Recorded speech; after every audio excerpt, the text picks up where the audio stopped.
Assalamualaikum warahmatullahi wabarakatuh. Alhamdulillahi rabbil alamin. Wassalatu wassalamu ala asrafil anbiya'i wal mursalin Sayyidina wa maulana Muhammadin wa ala alihi wa ashabihi ajma'in. Rabbi israh li sadari wa yassir li amri wahlul 'uqdatam min lisani yafqahu qawli, amma ba'du. Para pemirsa yang dirahmati Allah Subhanahu wa taala, alhamdulillah kami panjatkan puja dan puji syukur kehadirat Allah Subhanahu wa taala karena atas limpahan rahmat-Nya lah, atas taufik dan hidayah-Nya lah, atas seluruh nikmat-nikmat yang telah diberikan hari ini. Pada pagi hari ini kita mampu melihat dunia, kita mampu menghirup udara yang segar, kita mampu menggerakkan kaki dan tangan kita, adalah nikmat karunia Allah yang luar biasa yang patut kita syukuri. Mudah-mudahan Allah senantiasa teguhkan iman kita dalam keadaan istiqomah, dalam keadaan takwa, dalam keadaan taat kepada Allah Subhanahu wa taala ila yaumil akhir, hidup kita dalam keadaan husnul khotimah. Salawat dan salam tetap terlimpahkan kepada junjungan kita Nabiullah Muhammad sallallahu alaihi wasallam, kepada keluarganya, para sahabatnya, para tabi'in, tabi'in, para ulama dan seluruh kaum muslimin yang senantiasa berada di jalan Allah dan Rasulnya, yang senantiasa mengikuti milah ajaran baginda Nabi sallallahu alaihi wasallam, yang senantiasa menegakkan dan memperjuangkan tegaknya ad-dinul Islam di muka bumi ini.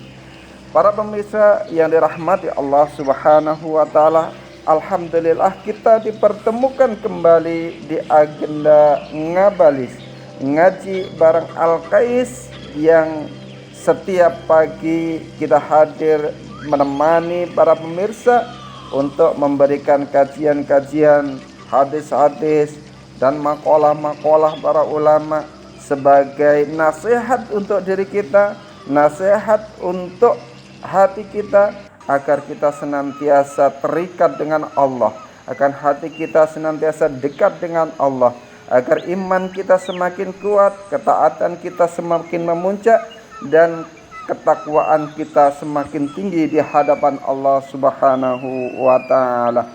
Para pemirsa yang dirahmati Allah Subhanahu wa taala, mudah-mudahan apa yang telah kita kaji nanti, apa yang kita pelajari hari ini, apa yang kita laksanakan hari ini senantiasa menjadikan ladang pahala, senantiasa menjadi keberkahan, menambahkan kebaikan kita, menambahkan pahala kita, menambahkan iman kita, menambahkan ilmu kita, hingga kita akhirnya ditetapkan Allah sebagai hamba-hamba yang muttaqin, hamba-hamba yang senantiasa tunduk dan patuh pada Allah Subhanahu wa taala, hamba-hamba yang senantiasa berjuang di jalan Allah untuk tegaknya peradaban yang mulia, yaitu peradaban Islam, peradaban yang sangat luar biasa yang akan menyelamatkan manusia selamat di dunia dan juga selamat di akhirat kelak, bertemu dengan Allah di surganya.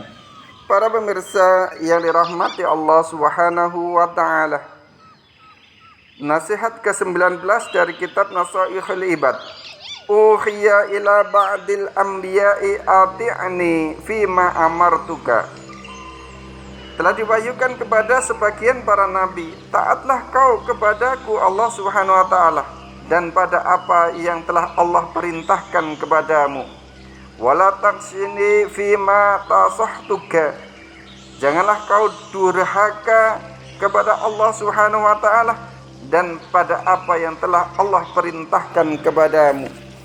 Para pemirsa yang dirahmati Allah Subhanahu wa taala, nasihat ini mengandung dua perintah dan dua larangan dari Allah Subhanahu wa taala. Perintah apa itu? Yang pertama, perintah taat kepada Allah. Maksudnya adalah melaksanakan seluruh perintah Allah dengan ikhlas, seperti puasa, sholat, zakat, menjaga lisan, berbakti kepada orang tua, berlaku jujur dan lain sebagainya. Perintah yang kedua yaitu taat kepada syariat Allah Subhanahu wa taala. Tetapkan bahwa Allah Subhanahu wa taala menetapkan bahwa syariatnya yang ia berikan kepada manusia wajib untuk ditaati, yaitu taat pada seluruh syariat yang diberikan kepada manusia. Manusia tidak cukup hanya mengatakan saya cinta kepada Allah. Jika ia kemudian masih melanggar hukumnya, syariatnya, berarti cintanya adalah dusta. Yang kedua ada larangan, yaitu larangan yang pertama, jangan durhaka kepada Allah. Kedurhakaan dimulai dari dosa-dosa kecil yang diremehkan, lama-lama menjadikan hati keras dan jauh dari Allah Subhanahu wa taala. Dan yang kedua, larangan jangan durhaka terhadap perintah-perintah Allah Subhanahu wa taala.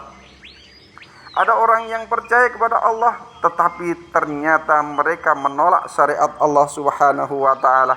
Ada orang yang mengatakan percaya pada Allah tapi tidak mau diatur dengan syariat Allah Subhanahu wa taala, sehingga mereka mencari hukum selain hukum Allah Subhanahu wa taala, menyesuaikan dengan kehendaknya dan nafsunya. Nasihat ini mengingatkan agar menerima seluruh ajaran Allah Subhanahu wa taala dengan lapang dada. Kisah Abu Bakar As-Siddiq ketika perang Riddah setelah Rasulullah sallallahu alaihi wasallam wafat. Sebagian kabilah Arab masih mengaku muslim tetapi menolak membayar zakat. Banyak sahabat menganggap mereka cukup dibiarkan karena masih mengucapkan syahadat. Namun Abu Bakar berkata, "Demi Allah, aku akan memerangi orang-orang yang membedakan antara sholat dan zakat." Mengapa? Karena zakat adalah perintah Allah. Tidak boleh memilih sebagian syariat lalu meninggalkan syariat yang lain. Keteguhan Abu Bakar akhirnya mampu menyelamatkan persatuan umat Islam. Pelajarannya adalah orang-orang yang beriman tidak boleh memilih syariat yang sesuai dengan kehendaknya, sesuai dengan seleranya, sesuai dengan keadaannya. Taat berarti menerima seluruh perintah Allah Subhanahu wa taala sepenuhnya. Kisah Abu Abdullah bin Umar, beliau terkenal sangat berhati-hati mengikuti sunnah Rasulullah sallallahu alaihi wasallam. Bahkan ketika beliau berpergian, beliau pernah berhenti di suatu tempat hanya karena dahulu Rasulullah pernah berhenti di tempat itu. Bukan karena tempat itu wajib untuk berhenti di situ, tetapi karena kecintaan dan ketaatan beliau kepada Allah dan Rasulnya sangat besar. Hikmah yang dapat diambil adalah sebagaimana Imam Hasan Al-Basri pernah berkata, iman bukanlah angan-angan atau sekedar ucapan, tetapi sesuatu yang menetapkan di dalam hati dan dibuktikan dengan amal perbuatan. Jadi ukuran cinta kepada Allah bukan banyaknya ucapan, melainkan sejauh mana kita menaati perintah-perintahnya dan meninggalkan larangan-larangannya. Banyak orang atau bayangkan jika seseorang anak berkata kepada ayahnya, "Ayah, aku sangat mencintaimu," tetapi setiap nasihat ayahnya diabaikan, setiap nasihat ayahnya dilanggarnya. Apakah cinta semacam itu adalah benar cinta? Yakin bahwa itu bukanlah cinta, itu hanya ucapan dusta semata.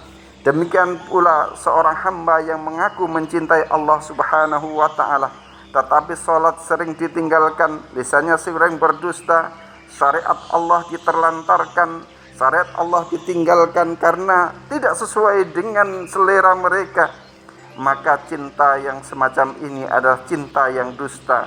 Cinta yang sejati harus dibuktikan dengan ketaatan, dan cinta yang sejati harus dibuktikan dengan keseriusan untuk menjalankan perintahnya dan meninggalkan larangan-larangannya. Inti nasihat hari ini adalah kemuliaan seorang hamba di sisi Allah bukan terletak pada pengakuannya sebagai orang yang beriman, tetapi pada kesungguhannya untuk mentaati Allah dalam setiap keadaan, baik dalam keadaan mudah maupun keadaan berat, dan mentaati perintah Allah baik yang bersifat individu, kekeluargaan, kemasyarakatan ataupun bangsa dan bernegara. Mudah-mudahan Allah senantiasa teguhkan iman kita. untuk senantiasa bisa mengikuti aturan Allah Subhanahu wa taala. Subhanakallahumma bihamdika asyhadu an la ilaha illa anta astaghfiruka wa atubu ilaik. Assalamualaikum warahmatullahi wabarakatuh.